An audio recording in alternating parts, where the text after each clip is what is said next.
Guys, we've got new developing stories regarding the conference realignment. You can take a look at this tweet. The hunt for number 3. Who will be the number 3 potential mega conference behind the Big Ten and the SEC?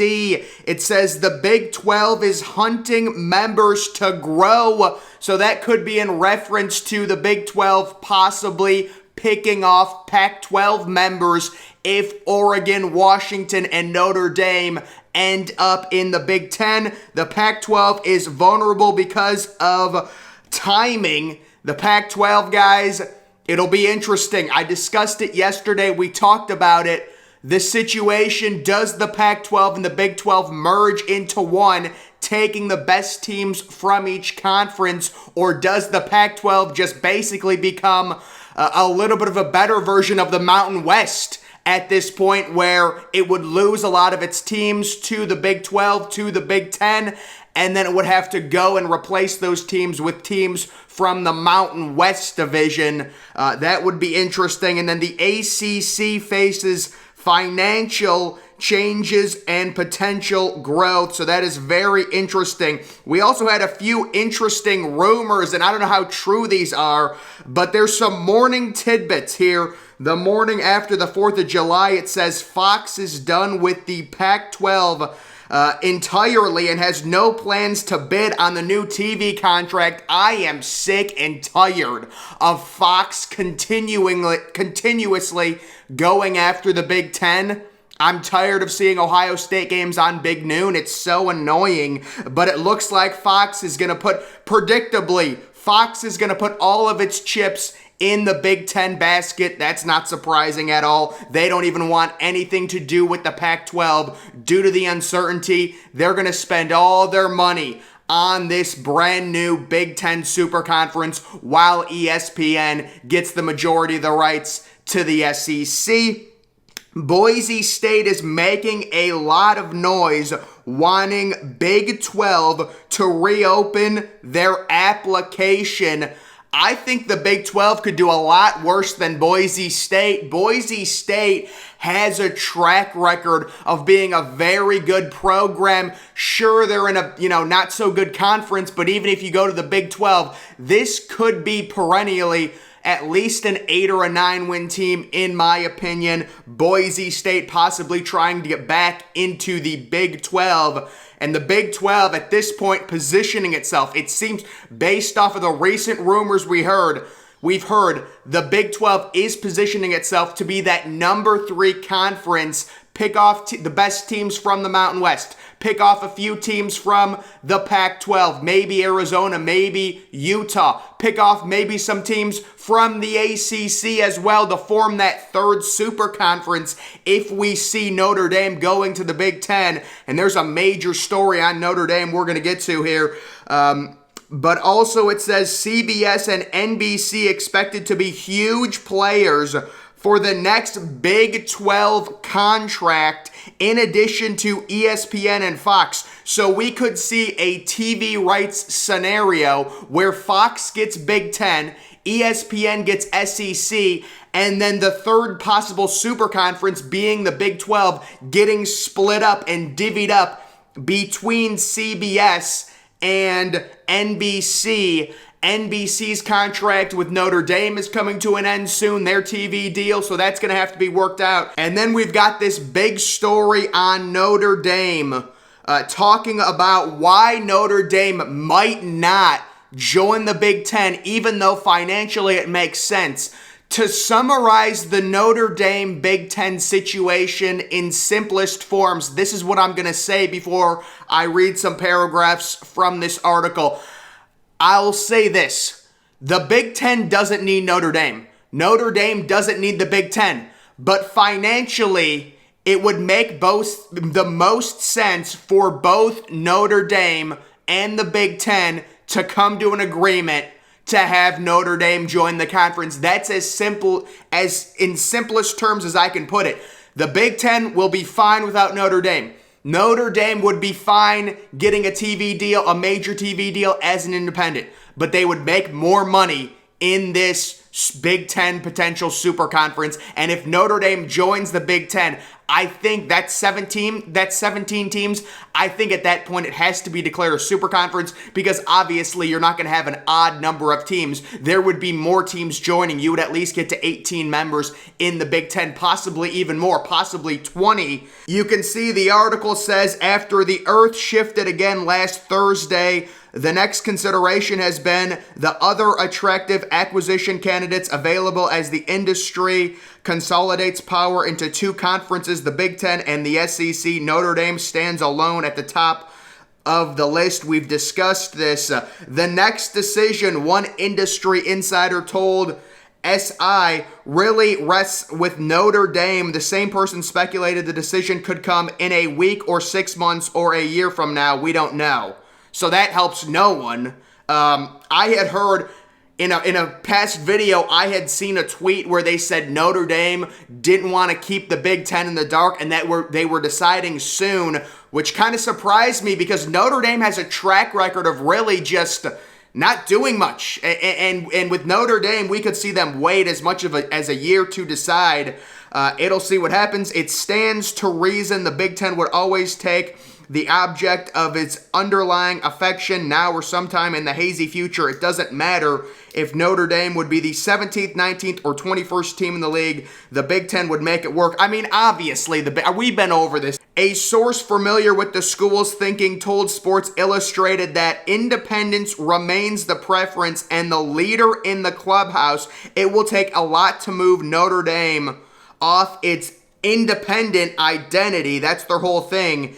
And maybe the instability of the current world of college football does that. But according to this source, we're getting told different things left and right. Notre Dame wants to be the unicorn. They want to be known as the independent. But I think the fact that two schools from California are in the Big Ten, that makes Notre Dame going to the Big Ten more enticing for them. Because the conference, it's not like Notre Dame loves being an independent because they can face anyone around the country. Now, they do have some sort of deal with the ACC where they face 4 or 5 ACC teams every year, but they love having the Notre Dame brand across the United States. Now, you can keep your rivalry with USC in the Big Ten. You can face UCLA in the Rose Bowl. You're probably expanding to at least 20 teams, maybe Oregon and Washington, although it's been speculated both of those teams may not be good enough for the Big Ten, and maybe the Big Ten goes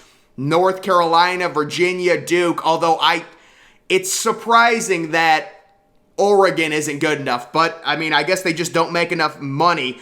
The next point in the article, 2 areas to monitor. The faith of both. Okay, now this is where this article gets really dark. I don't think this is just a really bad scenario. I'm going to read this and then you'll see why. 2 areas to monitor: the fates of both the College Football Playoff and the Atlantic Coast Conference, the ACC. If one or both collapse, so they're saying the playoff collapses, Notre Dame could be compelled into the Big Ten per its current contract. The playoff ceases to exist in January of 2026. There is no guarantee another iteration will take place at any size, which I think is just, I'm not understanding the point. So they're saying the playoff is they're not going to make another playoff because the playoff contract ends after the 2025 season. I'm not understanding it. Wasn't the whole reason to have 2 teams from the state of California join the Big Ten for money? That's the whole reason. So why would you make even less important games to where you make less revenue if you don't have a playoff? I'm not sure what the article is saying. The vast majority of the writing assumes a playoff and that it's going to get bigger. I'm not sure about that assumption. So I am sure about that assumption. The playoff will be expanding to 12 teams. Everything is driven by money. Right now, college football only has 3 meaningful postseason games: the 2 playoff semifinals and the national championship. You're going to eliminate the playoff, and this is where it gets really crazy. It's possible the Big 12 and Pac-12 could be frozen out. It's possible the ACC also could be pushed aside. It's possible the Big 10 and SEC each hold their own mini playoffs, and then the champions of the two leagues meet for a so-called national title, or they don't, and each conference can proclaim its superiority without settling it on the field. So what a horrible situation that would be, and there's zero chance that would happen. This is why I said this part of the article, it's like you're saying no playoff is going to exist. I talked yesterday about the horror scenario of the SEC and the Big Ten creating their own exclusive playoff, and this part in the article goes far as to say there might not even be an SEC Big Ten playoff. The Big Ten might have their own playoff and declare their national championship, and the SEC have their own playoff and declare their national championship. I just think it's ridiculous. But going back to the whole Notre Dame maybe not wanting to join the Big Ten, one of the reasons the Irish have loved their independence is the ability to schedule football games from coast to coast, appealing to a national... Okay, so I already talked about this, but then it also says with USC in the Big Ten along with UCLA, Notre Dame's ability to play on the West Coast will remain. So that is the whole idea of why joining the Big Ten would be so attractive for Notre Dame. You still get that national presence. You can have a Notre Dame versus USC in conference game. You can face USC in California. You can face Rutgers in New Jersey. That's the idea. I don't agree with it as a conference, but I'm just saying that's why it would be smart for Notre Dame to join. But again, it comes down to Notre Dame. How much do they value being a unicorn? How much do they value their independence and the fact that they're the one major school that's still an independent? Is that important to them to where they'll turn down money? It's not like they're not going to get a ton of money in a separate independent TV deal. They will, but it wouldn't be nearly as much. Don't kid yourselves. It wouldn't be nearly as much as if they join the Big Ten and they get a major payday from the Big Ten. The Big Ten most certainly would add Notre Dame, and then it just comes down to, depending on what happens in the Big 12, the SEC. The other thing that people were saying, it's like, I really don't think Notre Dame has a ton of leverage here. The Big Ten is in a fine position whether Notre Dame joins the conference or not. Obviously, it's going to make the Big Ten more money if Notre Dame joins the conference, so they'll be more than willing to invite Notre Dame into the league, unlike Washington and Oregon. But it's not like they're desperate. The Big Ten got USC and UCLA as a great counter to what the SEC did, because the SEC was trying to take over college football. They were already the best conference by far, and they added Texas and Oklahoma.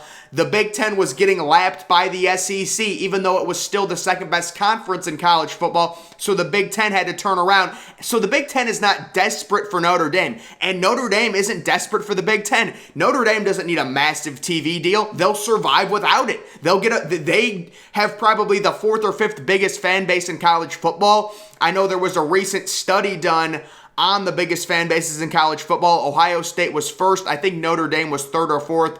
Michigan was up there. Penn State was up there. And then you had, Florida, Alabama, Georgia, teams like that. But, so yeah, I don't think Notre Dame doesn't need the Big Ten. The Big Ten doesn't need Notre Dame. The question right now, reading in from this article, the assumption I'm going to make, Notre Dame right now is weighing, is it worth it to give up our independent status to join the Big Ten to make more money? And there's an appealing factor now to the Big Ten that wasn't there before. UCLA, USC, California teams are in your conference. You can keep your rivalry with USC in conference. That's very appealing. That is very appealing. And then it comes down to, it's so nice being an independent. We don't really need the money. Sure, it's more money. If I'm a Notre Dame fan, I probably would say it's cool to be an exclusive independent, especially with the playoff expanding to 12 teams. Even as an independent without a conference championship, Notre Dame could lose a game, have margin for error, and still make the playoffs. The major problem right now with Notre Dame being an independent in a 4-team playoff, there's zero margin for error because they don't have a conference championship game to add that extra data point, add that extra win, add the actual fact that they're a conference champion. If you lose one game in a 4-team playoff and you're an independent, you're out. That's what's happened to Notre Dame. But it won't matter again because the playoff expands to 12 teams. They can end up losing a game as an independent and still make the playoffs. So there's a lot of factors going in. The biggest stuff, Boise State wants into the Big 12. Notre Dame right now pondering, possibly thinking, do we join and take the money? Or is the fact that we're an independent so important to us? If I was a Notre Dame fan, I'd probably say just remain an independent. But if I was a person within Notre Dame thinking about the correct financial decision, you're going to make so much more money joining the Big Ten. You still get to face USC. You know, it's a super conference. You want to be a part of that and not get run over. But we'll see what they do. It'll be very interesting, guys. It's a developing situation we're going to continue to follow. But that's going to do it for this video. Make sure you're following me on Twitter. Link to that's always in the description.